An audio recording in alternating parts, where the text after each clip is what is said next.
In Boarding School 1, we met Pete, pro windsurfer and skier who, like many pride males, assumed that snowboarding was a complete dawdle and had tried to teach himself. And eventually, after much pain and violence and employing a style that was hardly born of the Royal Ballet School, he did learn to steer a jerky path down the easier slopes.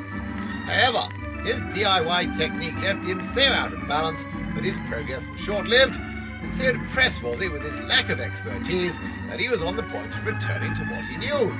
Until that was, he met blonde bombshell and Basie trainer Becky Malthouse, who, with the grace and power of a bounding gazelle, began to rebuild him. And following the progressions and exercises of the well-researched Basie system, she showed him how to balance, steer, and use his edges. In fact, there wasn't a dry eye in the heights as our aging anti-hero found himself carving and even floating through the fluffy stuff, some of the time.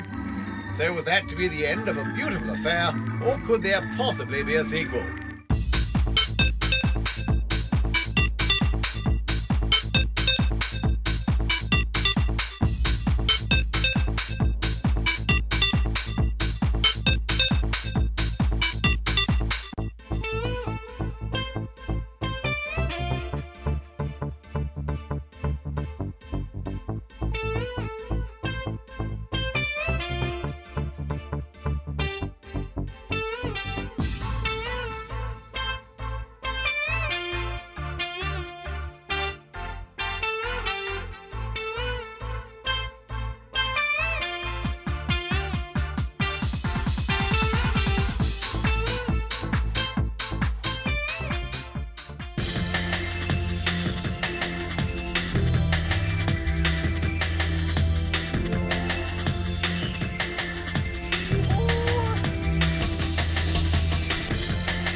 Well, thanks to the finest tuition from my mentor here, I went from public peace enemy #1 to carving, powder tracking superhero, well almost, in less than a week. In fact, I enjoyed it so much, I bought the silly hat and have come back for yet more abuse. Once you can motor around the mountain, there are so many different avenues of snowboarding to explore. With the help of a few of my friends, we're going to throw Pete down a few of them. Our road to trickery starts on the ground, and we show you a few of the things you can get up to on a flat piece.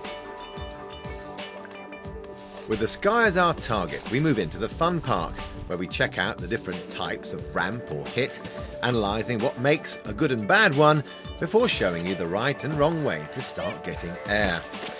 We then list and explain the vast repertoire of aerial moves that you can attempt once you have basic in-flight control and a cast-iron insurance. And we finish up in the half-pipe, the tailor-made aerobatic arena. It's a daunting challenge, but we ease Pete in gently by showing him what it's made of. The etiquette of pipe riding, how to approach it in easy stages, before working up to various levels of insanity. And on hand to demonstrate, elucidate and cajole, not only do we have the hugely experienced Becky Malthouse, 6-time national champion, Basie trainer, top instructor, blah blah, but also former British freestyle champ and fellow trainer Neil McNabb. Supporting cast also includes instructors Marcus and Nelson, and the absolute icing on the cake, World Junior Half-Pipe champion and pro boarder Jonas Hagström, who, as we shall see, seems to be exempt from those forces that pull normal folk back down to earth. As you can see from the introduction, my route towards aerial stardom starts right here. Let's go. No, learning these tricks is going to be so much faster if your basic skills are up to scratch. I think she'll be pleasantly surprised. Let me be the judge of that.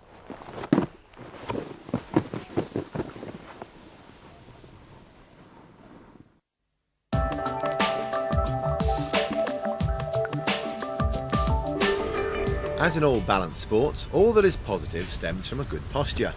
Running in a straight line, this is what we're after.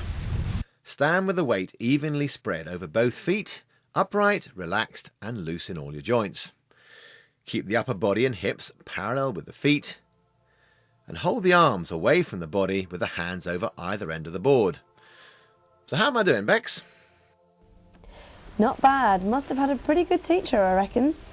Yes, the upper body must be relaxed, but so must the legs. To feel the edge and maintain board snow contact on uneven terrain, keep the legs loose and knees soft. On to steering. And the key point is that you should steer a snowboard with the feet and legs, but not by swinging the upper body. And to make sure the legs are doing the work, try putting your hands on your hips or hugging your arms to your chest. You help steer the board with a positive weight shift from the middle to the front foot and to the back foot. Here my hands mirror where my weight is. Across the slope it's in the middle on both feet equally. Shift it to the front foot to steer into the fall line, and onto the middle, and through to the back foot at the end of the turn. Although a little camp looking, using the hands to mirror the actions of the feet makes you think about the distinctive roles of the feet when you change edge. For the heel side turn, lift up the toes of the front foot to start the turn and the toes of the back foot to finish the turn. For the toe turn, look upon your front foot as the accelerator and the back foot as the brake. So press down on the accelerator to accelerate into the fall line, and then press down on the brake pedal to turn through the fall line and slow down. As you begin to carve the board, think about using the whole leg to steer. Try placing the hands on the knees and then start the turn by pulling the knee in the direction you want to go. Yeah, I'll go with that. Now, bad boarders jerk across the slope, whilst good boarders link their turns with an easy rhythm. And the way to improve is to exaggerate the up and down motion at the beginning and end of the turns, stretching up high to the count of 3 as you flatten the board off and run into the fall line, sinking right down to the count of 3 to finish the turn off. And the extra tip is that by reaching behind your boots, it forces you to get more weight over and therefore more grip from the heel edge. So Neil, what do you think is the key to good basic boarding? If you watch a good snowboarder, they don't really use any of their upper body at all. Maybe their arms move a little bit when they lose the balance a little bit. And the better a snowboarder is, the less they'll have to move. Okay, and all their concentration is in the feet. And Jonas, what would you say to most improvers? Bend your knees. Well, lots of people are riding with stiff legs, and yeah, you have to be flexible to be one with the ground, you know. Put it all together and the board should feel like an extension of the feet, so the subtlest shift of pressure is all that's needed to change direction. No, hang on. No. I may have come on a bit, but please don't use me as the model. That's better. Loose in every department, the upper body just following the board, positive early edge changes, attacking the slope with control, speed and aggression. With these basic skills, the world of trickdom is indeed your oyster.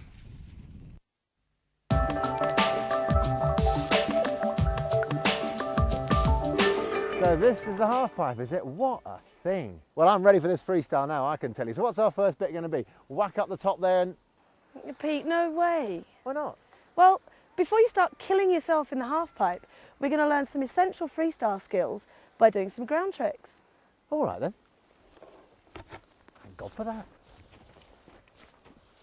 Now, I'm still not really sure why we're here, because I really did think that freestyle was all about jumps. Well, it is, but these ground tricks are all about learning agility and versatility. You really want to feel like the board is part of you. And we're going to start with the 360, yeah? Yeah, have a look.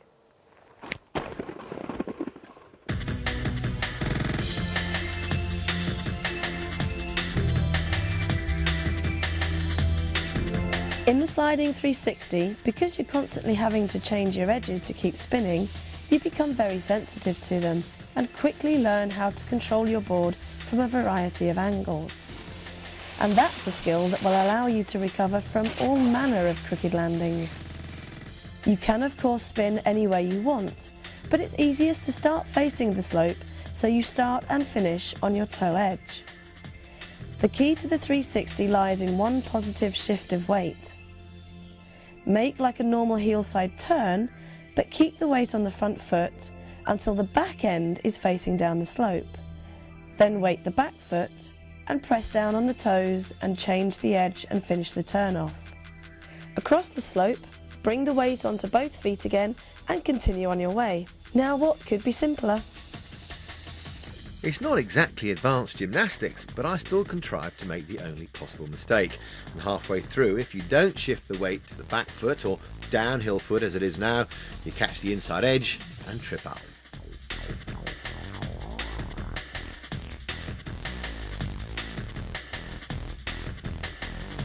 Staying orientated is the key. This time I start by turning uphill from my heel side. It requires the same basic skill and shift of weight, and there was one tip that really helped, right Pete? Absolutely. As a way to help you crack any trick which involves a spin or a twist, look in the direction where you want to end up, and the body just follows on. Clockwise, anti-clockwise from your heel or toe side, starting and ending, going forwards or fakie, the variations are endless. Did I say fakie? Sorry, we haven't done that yet. Watch this space.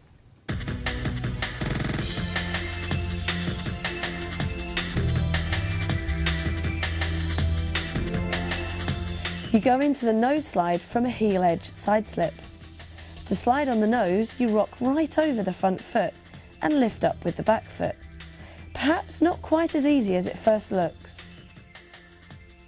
I'll say my attempts at leaning onto the nose just sent me into a screaming traverse. The teacher said I'd never manage it if I just sort of shrugged a shoulder over. No, I had to shift the hips right over the front foot as well. Not enough aggression, she hinted. Bit of a pussyfooting wimp, she said. I'll show her. Right, bit more speed. Hips right over. Now lift the back foot, and well, now we're really on the nose. Whoa! Are you all right there, Pete? I was going to mention this, now seems as good a time as any. Learning tricks, you're going to fall, aren't you? Any tips to try and make me stay out of hospital? Well, the obvious one is don't fall over. But there are a few things. Try not to put your hands down because your arms, they are quite prone to getting injured.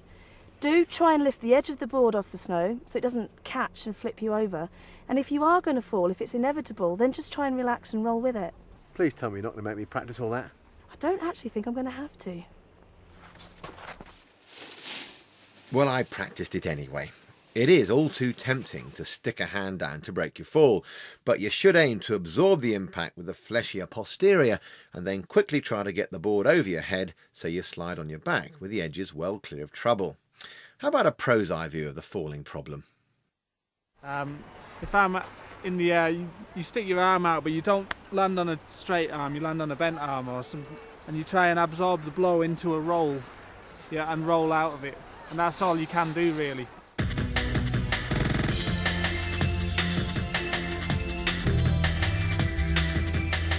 In all these runs, our stars are riding backwards, or fakie as it's known. And since every trick involving a 180 spin will leave you riding fakie, it's a pretty essential skill, whether you're in the pipe, the fun park, or like here on the piste. As I watched Bex demonstrate the art and noted sadly that she rode backwards with much more precision than I rode forwards, I assumed I just had to apply all the same rules, but just use the other feet. Right theory, but not so simple. You see, my body just wasn't programmed for that direction, and besides, everything was in the wrong place. And I don't think I made much of an impression.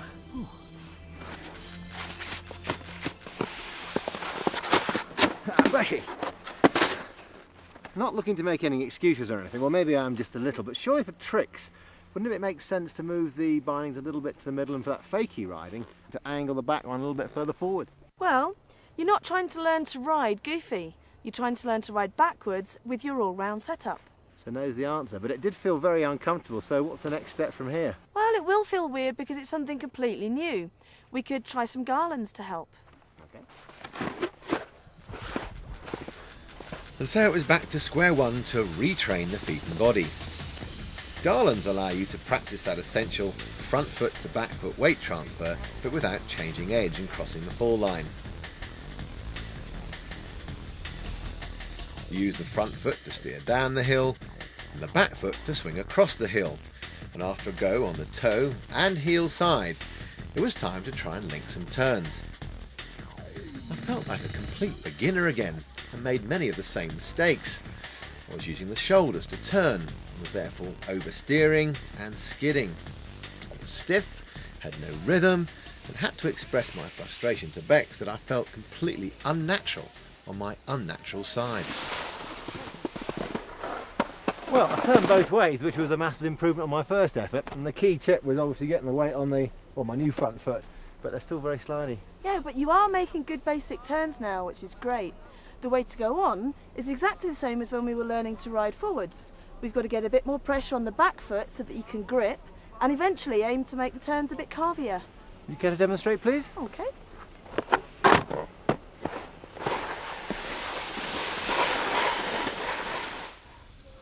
Remember, it's by driving hard off the back foot at the end of the turn that you get the edge to grip. Soon you'll forget which is forward and which is back.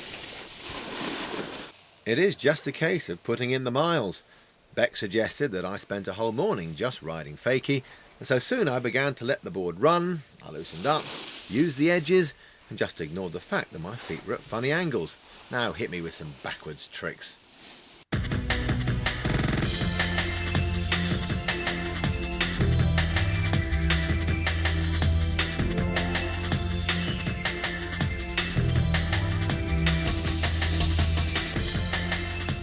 The half cab is a 180-degree spin, which combines a bit of everything we've done to date. There's a bit of a 360, a bit of a nose slide, and of course a bit of fakie riding. From your toe edge, start the rotation by turning the shoulder down the hill. If at the same time you make a big enough weight shift to the front foot, you'll pivot round on the nose. As you complete the 180, immediately transfer the weight to the new front foot and go into a fakie toe edge turn.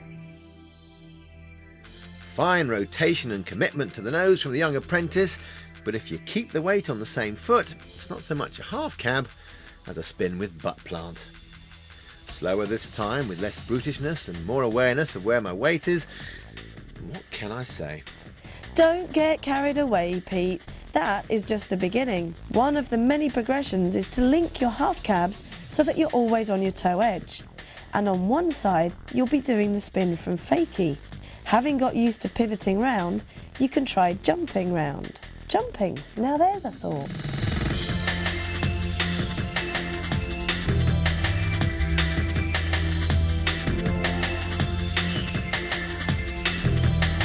An ollie is a really useful trick to have in our repertoire. It's really quite simple, but it takes a bit of practice. All we're going to do is bend down and spring off the back of the board, up into the air, come central, and hopefully land on both feet. Go on, show us then. Okay. Cool. It's by bending the board and exploiting its spring that you get airborne. One more time.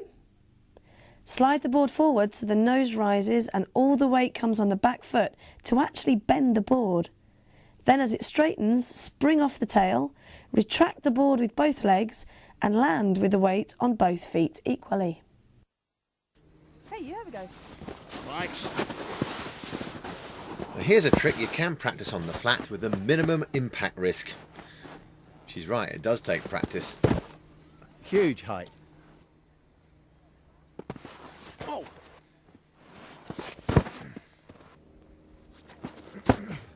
Okay, that was great for a jump, but it wasn't exactly an ollie. You've got to come and spring up off the back foot, and imagine you're doing it in slow motion. Oh yes, I was well back then.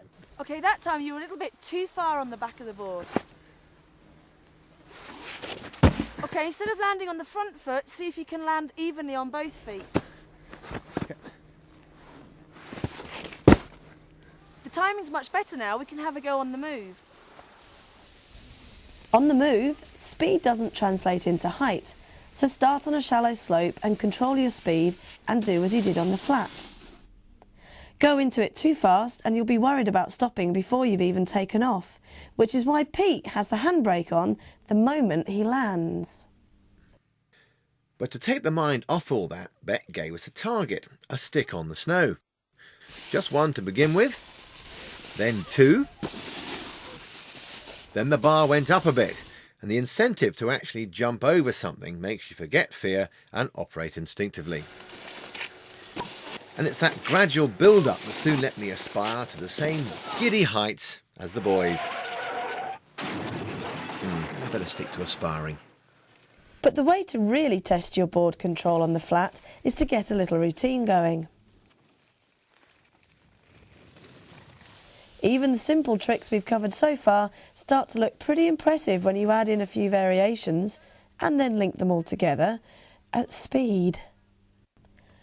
It's pretty good to learn to know your board and how it works, to do flat tricks, and because you will get a feeling pretty fast.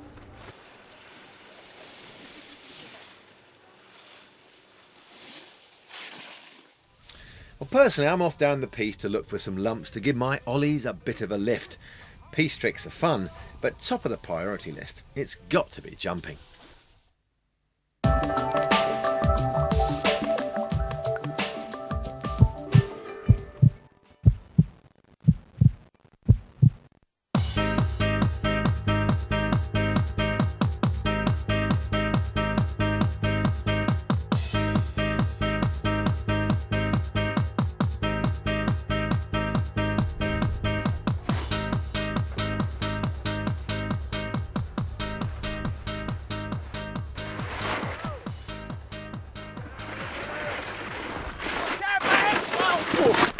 That looks particularly pleasant. Whoa! Well, you're right, there are some good jumps to be had on the piste when people aren't in the way.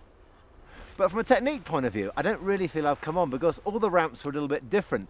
So when I got in the air, I was in a different angle. When I landed, of course, it was different. So I never really went for it and always had the handbrake on. And as for the bumps up there, I thought they'd be good to jump off, but you only get off one and you smack into the next, so it was all a bit of a nightmare, really. To be honest, the best place to learn real jumping is in the fun park. Come on.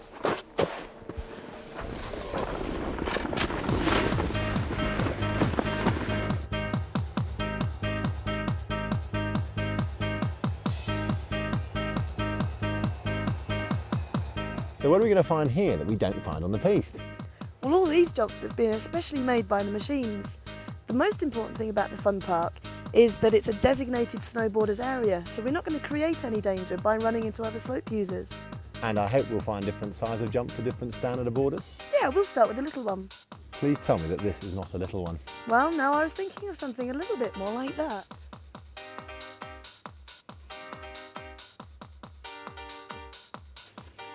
The Les Menuires Fun Park looked an altogether more friendly jumping area than my chosen mogul field. But the chaps were quick to point out that not every fun park is so lovingly crafted. So I grabbed Neil to tell me what makes a good and bad ramp.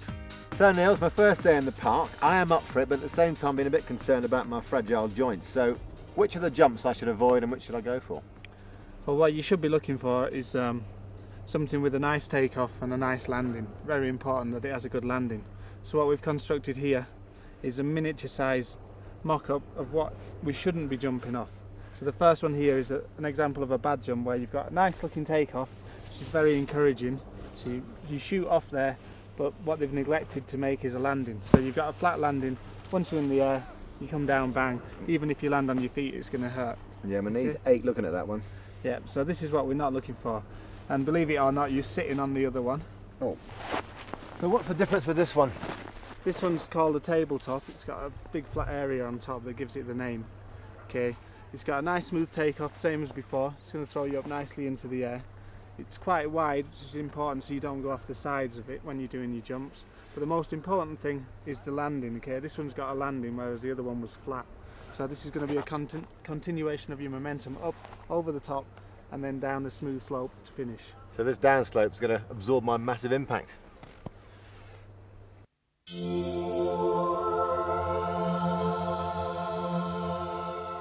Okay then Pete, here we are. Our first jump. All I want you to do is take it nice and easy, just relax your legs, ride over it, keep the board straight as you land and ride away smiling. What, no big air and grabs then?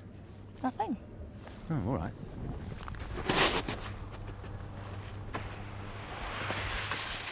Unless you've spent your formative years in a skate park, jumping on a snowboard is quite an alien feeling to begin with, which is why with controlled speed you want to start by just riding straight over the jump, with no attempt yet to brush the sky. Typical bloke, despite simple instructions, he has to close his ears to reason and charge at it like a bull at a gate. I hope that hurt. You are just not listening to me, are you, Pete? No, miss. Classic beginner's mistakes. You try and do it all at once, make the grab, you turn the board when you land. Remember what I said, run into it nice and smoothly, nice and relaxed, keep your legs soft, make sure the board's pointing forwards and just ride away. Do you want me to do it again then, miss? I think you'd better. Hanging around the fun park and the Pete, you get to see some pretty violent acts committed by those who haven't got a Becky on hand to guide and restrain. My progress only began when I stopped trying to spring and just had a few goes at riding over the jump to give me the feeling of being balanced and straight on takeoff and landing. It's been a while since your first jump, Jonas, but do you have any tips for the apprentice flyer? Well, jumping the first time, you should not just totally focus on the takeoff and the landing. Don't care about grabs or anything, just do the takeoff and bend your knees and like do an ollie, and make sure to not land with stiff knees. And Neil, what advice can you give someone who still feels uncomfortable with that sideways position in the air? If you're hitting a jump and you're used to facing it forwards, then you're not at the level where you should be jumping yet. What you got to try and do is you got to try and get into your snowboarding so that you're snowboarding from your feet. And once you're snowboarding from your feet, your upper body will stand sideways because it's got to. If you turn your hips like this to the front, then you're going to adjust your weight over your feet and it brings the weight to the back foot. Now your front foot is your steering foot, so it's very important to keep the weight so you can move forwards and backwards.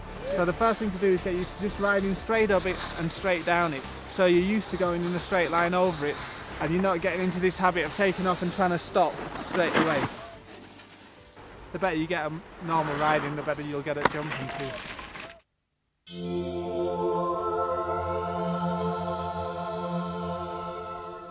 To get a bit of controlled altitude, you don't just spring up, you actually ollie the board off the jump. Crouch like a coiled spring, then stretch up so you spring off the tail. Then pull up the board so you land with soft legs and the weight on both feet equally. The body language still oozes trepidation and the sentiment that if I was meant to fly I would have been given wings or at least a fitted body mattress. But after a flurry of brave-ish attempts and almost as many wipeouts, and having walked the equivalent of Mount Kilimanjaro, by late morning every sinew was crying for a break. But I was already in a different frame of mind. Now Bex has given me stacks of tips throughout the day, but in the end she's told me that the only way to improve really is to select an easy jump and just plug away at it. And she's right, because with every run at it, I've just extended my comfort zone until the end. I'm quite happy to be in the air! And when you do feel stable in the air and your basic jumps are landing the right way up, that's when you can start to go for a few stylistic variations.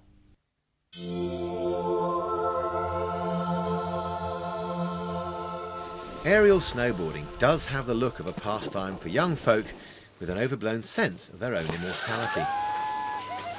However, adding style isn't just about hurling yourself off the biggest jump and then seeing what gives.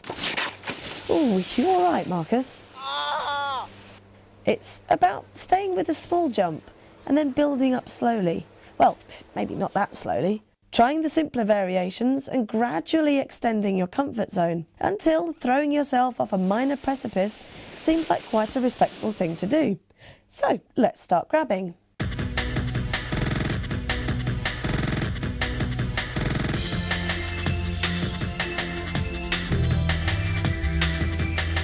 Aerial style starts with grabs, which describes the act of the front or back hand reaching for any part of the toe or heel edge.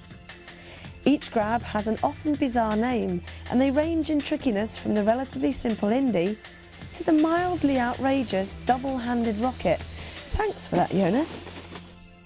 Grabs are primarily about style, flair, showing off and extending yourself a bit. But they can also have a practical purpose and help you improve your basic jumping by giving you a focus and making you more compact and stable in the air. A little later on, we'll give you an extensive glossary of the major jumps, but we ease into the art with a couple of the more straightforward ones.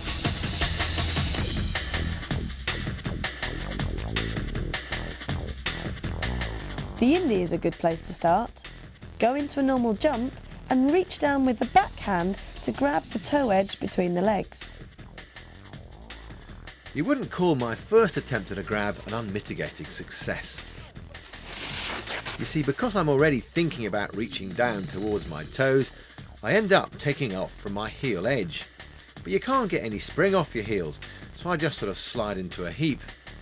Becky told me to imagine how I'd spring without a board.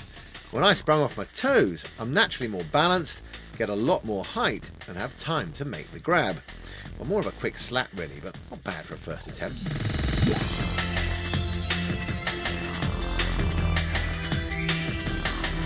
The mute is similar to the Indie, except that the front hand reaches for the toe edge. Reaching down with the front hand can send you into a nosedive, so throw the back arm back to keep you in balance. Well, I avoided the nosedive and just about made contact, but I'm in fine shape to collapse onto my back again because I'd taken off from my heels.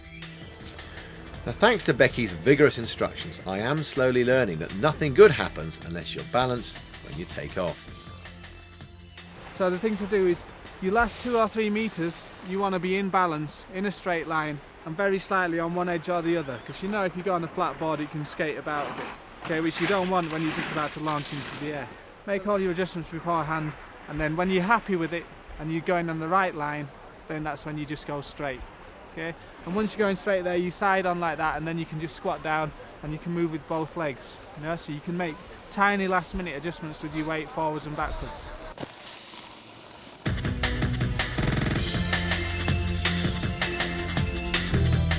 For the method, you reach for your heel edge. At the top of the jump, the front hand grabs the edge between the feet. Feels scarier, eh, Pete? I should Coco. As I reached for the heel edge, I felt sure I was going to land on my back and so wimped out altogether. What a worse. You see, as the grabs get trickier, so you have to be more supple in the air to stay in balance. That's better. And that's especially true of our next trick.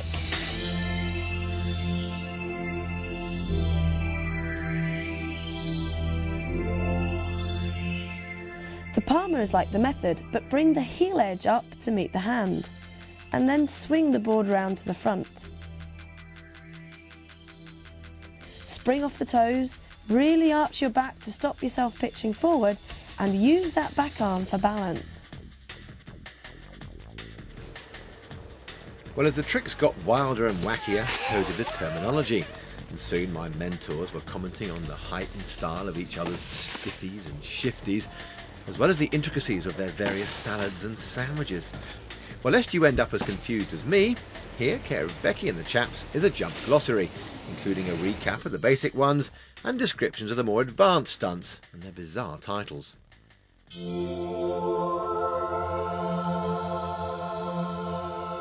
A mute grab is when that is if you're a regular rider, you grab with your left hand on your toe edge between your bindings. A method is when you grab with your left hand again, somewhere on your heel edge, either up here or between your bindings.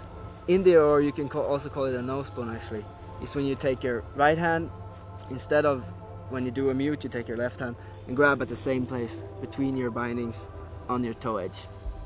A tail grab is when you grab with your right hand down here in the tail, which is hidden in the snow right now, but you grab it and hold it until you land. A chicken salad is when you take your left hand and grab it between your legs on your heel edge. Roast beef is the same trick but with your right hand, between your legs and grab on the heel edge.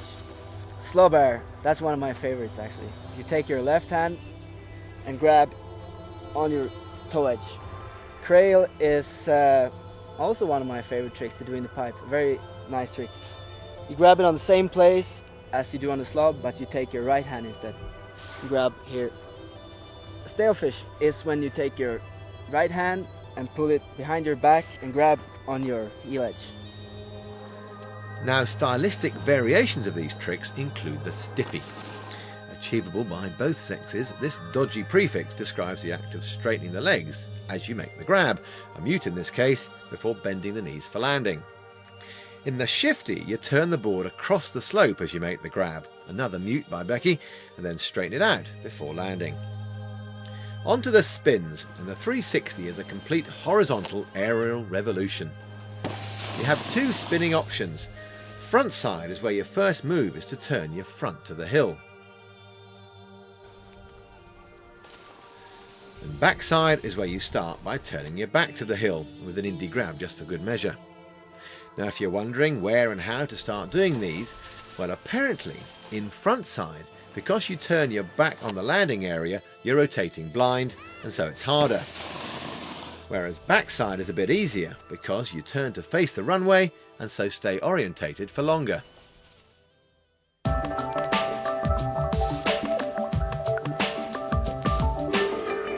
Even when I plucked up the courage to drop off the bigger jump, my heart, body and soul were still too close to the ground to give most of those tricks a realistic stab, for the moment anyway.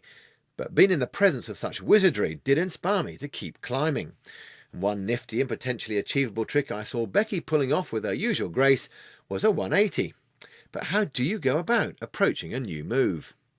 Just accept that you're going to get hurt for a bit. Yes, thanks Neil, got that. I'm used to pain. Next.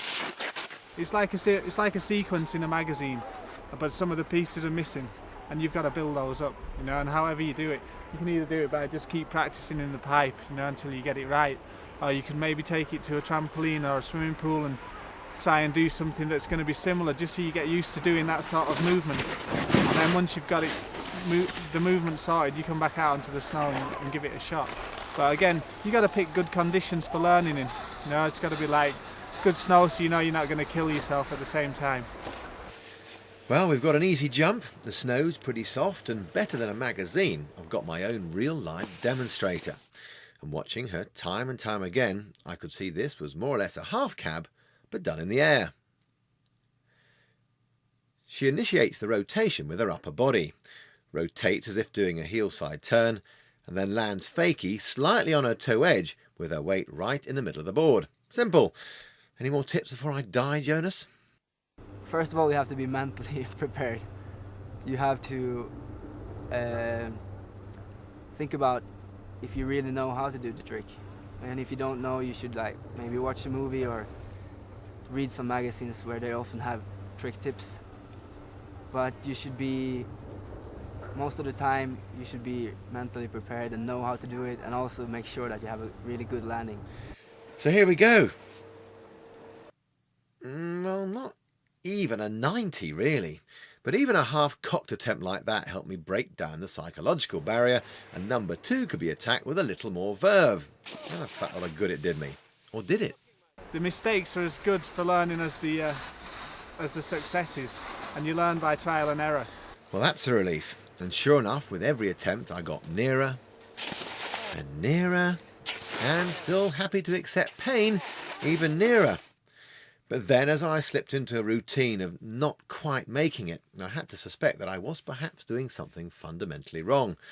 And before failure became etched on my psyche and my Kevlar underwear finally gave way, I went back to consult the model. Becky had left me to get a good feel for the move before she offered the pointers that would end up making all the difference. Firstly, although I was rotating towards my heel side, she reminded me still to take off on my toes. And secondly, to help complete the rotation, she told me to throw my back arm forward, so I landed with both hands over the ends of the board. While checking out one of my earlier efforts, firstly you see that taking off on my heels, I get no spring, no height, therefore no time to spin. And perhaps being a bit afraid of landing fakie and pitching over the nose, I hang back and land on my back foot, shoulders facing down the slope on my heel edge, with my lead arm still behind my back. But then it happened. Suddenly, spontaneously, without a hint of stage direction, the crowd went wild. Do you mind if I see that again? Strong mental picture, committed practice, succinct pointers from the pro, and the job's a good one. Bring on the half pipe.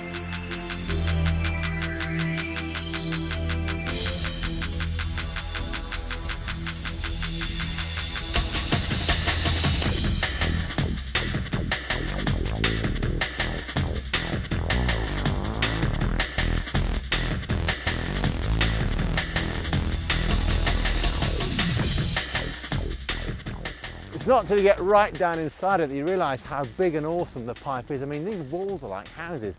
And to be honest, I'm very glad you didn't send me down it the first day. So explain it to me.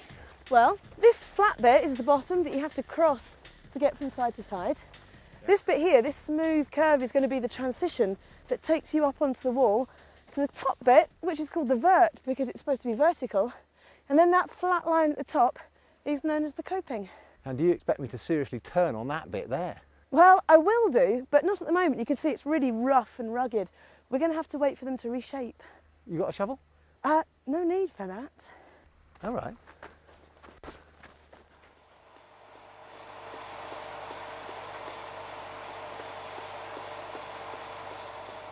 Praise be to technology. This extraordinary machine, the pipe dragon as it's known, does the work of 1,000 shovels. Under the guidance of a skillful operator, its mechanical arm can carve each section of the wall to the desired shape. Needless to say that in a resort that doesn't have a dragon, any half pipe will most likely be crude or just non-existent. The half pipe seems to be a honeypot for good riders, and stepping for the first time into this talent zone, you can feel very much like the new kid in town bursting into the last chance saloon. Apart from the physical fear, there's also the mental worry of making a complete fool of yourself, getting in the way or just destroying it. So chaps, should I be here at all? Again, everyone's had to start somewhere, you know, and a lot of the people sitting there will be beginners themselves. And if you drop in there and you're a beginner, it's probably going to inspire a few of the others to drop in as well. You know, a few people will be sitting there wishing they dared have a go. It's just getting yourself up and having a go. You know, that is the only way in there. If you wait around till the pipe's empty, it's going to be dark. And what about general pipe etiquette? I mean, how do you know when to go? The etiquette's quite simple, really. You just stand at the top, and when you're ready to go, it's quite intimidating, really, when there's a lot of good riders. But just work your way to the front. Don't just sit in one spot. Work your way to the front, and when it's your go, you just say next, and you drop in and go. You know, and it is important. Don't just sit there and let everyone go and expect them to say you're next, because they won't do. You have to get there and say next, and off you go. And then it's your space, it's your pipe. Well, feeling better already, I was gagging for a run at it. And sensing a wave of irresistible male impetuosity, Beck was quite happy to let me find a few things out for myself, secure in the knowledge that I'd soon come crawling for help. That was scary. You know, I thought it was going to be like surfing a wave, but those walls are so steep that I got up and just felt like hanging on, didn't want to turn at all.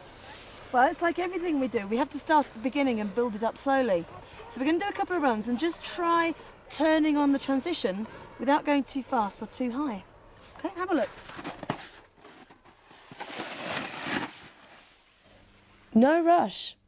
Control your speed on the flat so you haven't got enough momentum to reach the vert, and then turn to face the way you want to go, which will help you just float around. Off you go then, mate.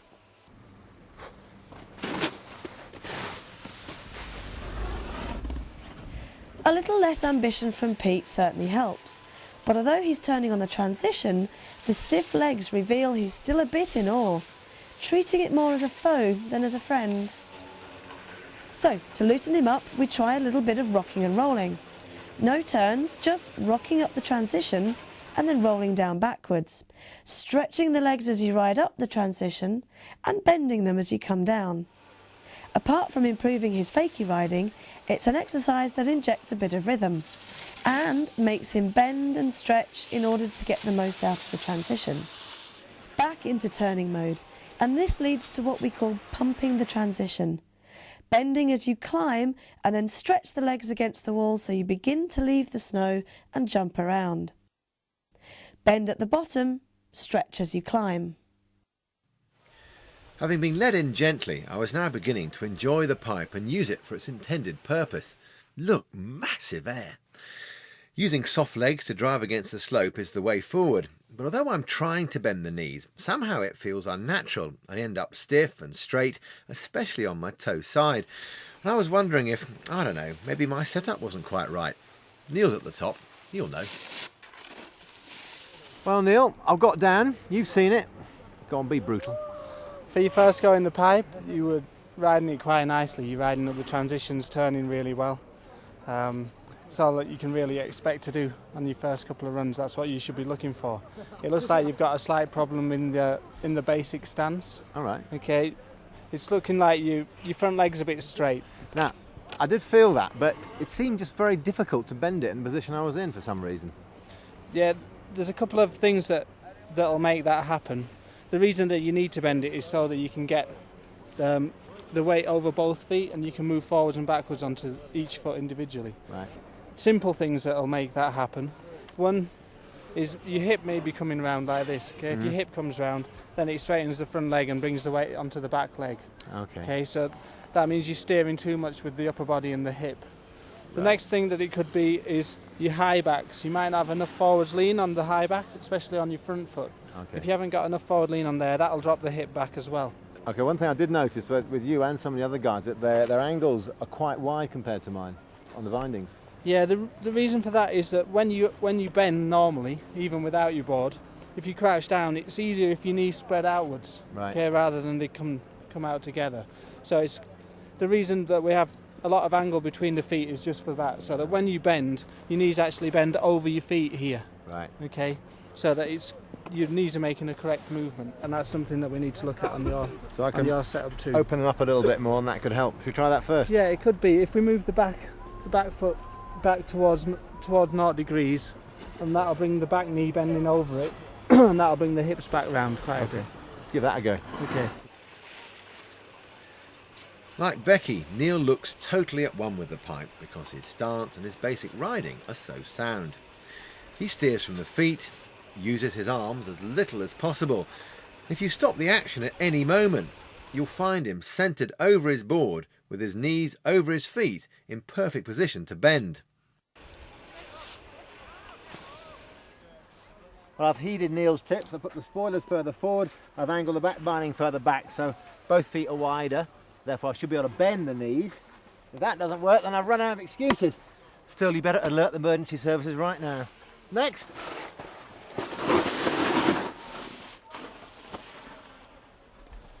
The improvement may not be blindingly apparent, however it did immediately feel better. Thanks to the wider angles, I was less inhibited and at least was physically able to bend my knees, although I still seem a bit reluctant to do so. There's no doubt that as you reach for the higher levels where there's precious little room for error, choosing the right board and setup becomes ever more critical. And these guys have worked so much on their setups that the board looks to be a part of their bodies.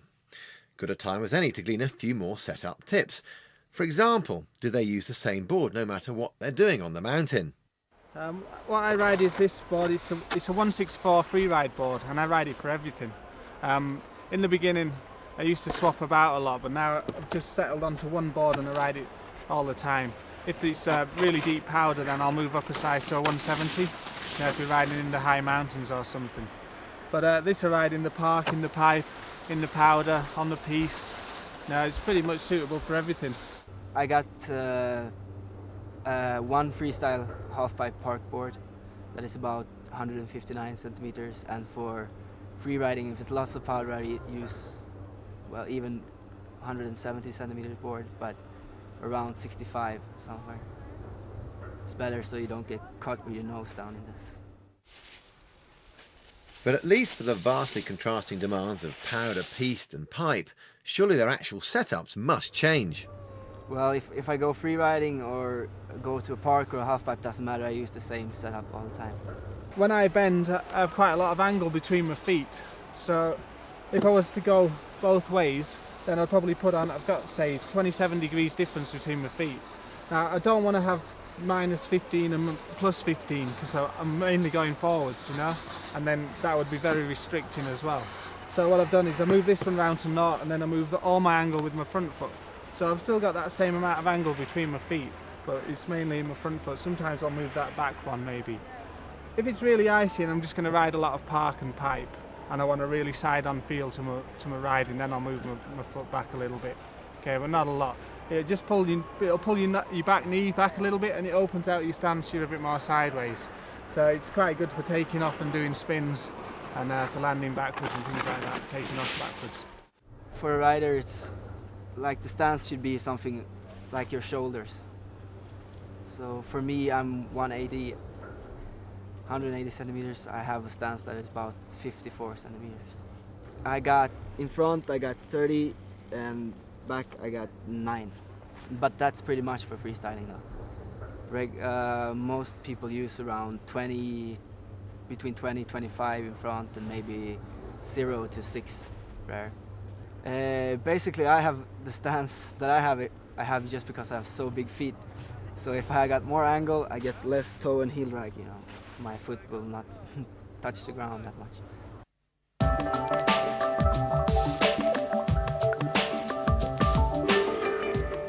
A pipe veteran of one afternoon, and already I feel like one of the gang. Yeah, the pipe's a perfectly friendly place, and only as dangerous as you want to make it.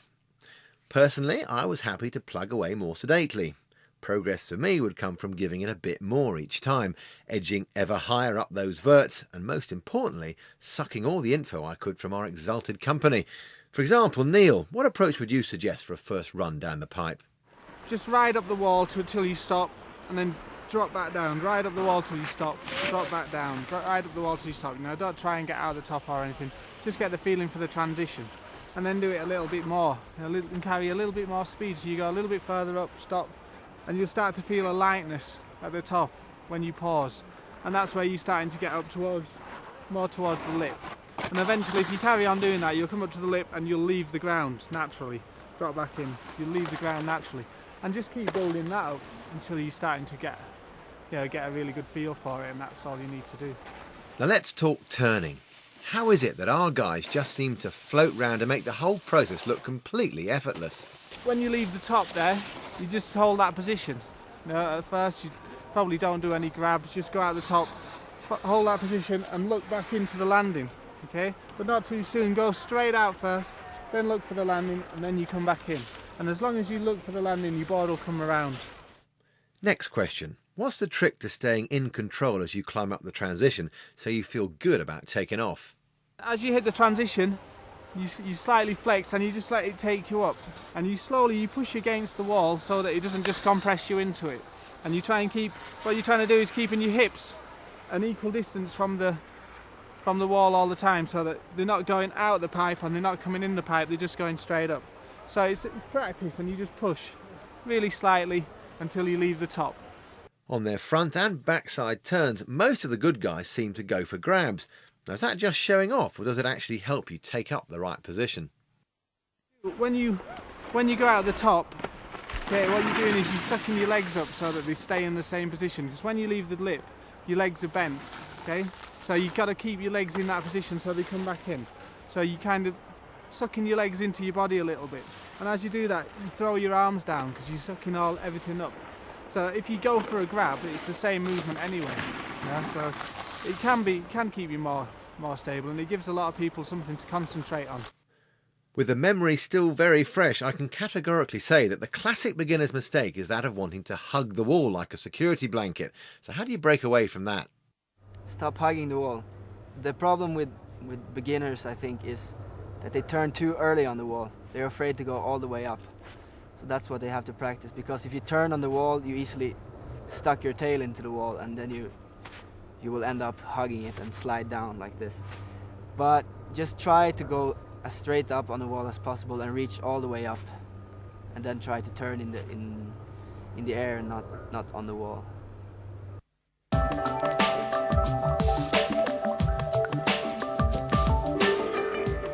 The pipe itself seems to be a living thing, changing shape by the minute as some people carve away at its wondrous curves and others just knock great lumps out of it.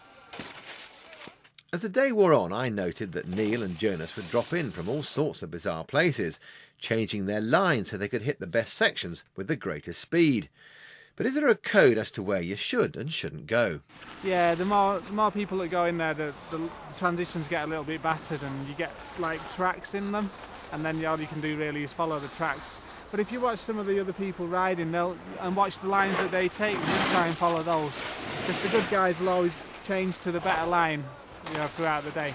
Yeah, the most damage beginners made is when they not make it all the way to the top, where they, as we said before, hug the wall and maybe scrape down the snow, and yeah, make a lot of harm to the pipe. Yeah, bloody apprentice hooligans wrecking our pipe. It's no laughing matter, mate. Get back to those blue runs where you belong and let us pros get on with it.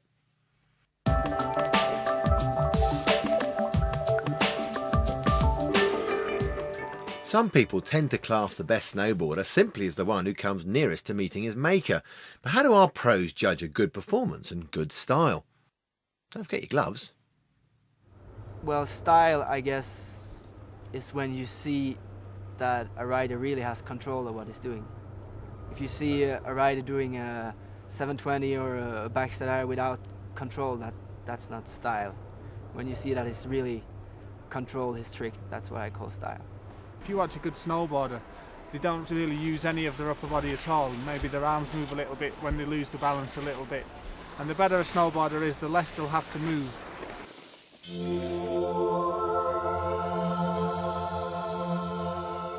Snowboarding is my life. I'm in a snowboard high school where I can train regularly. At least I can ride 4 days a week, and I study about 2 or 3 days a week. To avoid injury, I train a lot, my body. I go to the gym 3 times a week maybe and work out, especially my stomach and my back muscles is very important, also my legs. The good part of competition for me, I think, is meeting all my friends everywhere, because when we're on the tour, we're all the time with friends, and we meet here and there, and if it's a good pipe, we always have fun together, and if you make a great result, that's fun also. The top riders nowadays are absolute professionals that train a lot, not just snowboarding, they train physical training, and they run and they do weightlifting and all this. There's a lot of bullshit that people just go drinking and take drugs, but it won't work if you want to be a professional, that's for sure. For me, snowboarding is just a way of getting to see the world and meet friends and meet new people, see different cultures and stuff like that. One of the most important things in snowboarding is to open your eyes to where you are riding and take it all in, and don't let anything stand in your way. You know? You don't need to gain an attitude, and you don't need to like disrespect other people. You just do your own thing and love the mountains. You know, you need to respect anything and respect the terrain that you're riding in. Since leaving the World Cup circuit, I've spent some time developing a teaching system. Snowboarding used to be a sport where people thought they had to work it out for themselves, but more and more are discovering just how fast their progress can be with a little expert help. I mean, a week ago Pete hardly dared set foot in the pipe, and look at him now. Oh, come on, it's not that bad. Just imagine what he'd be like if he was 10 years younger.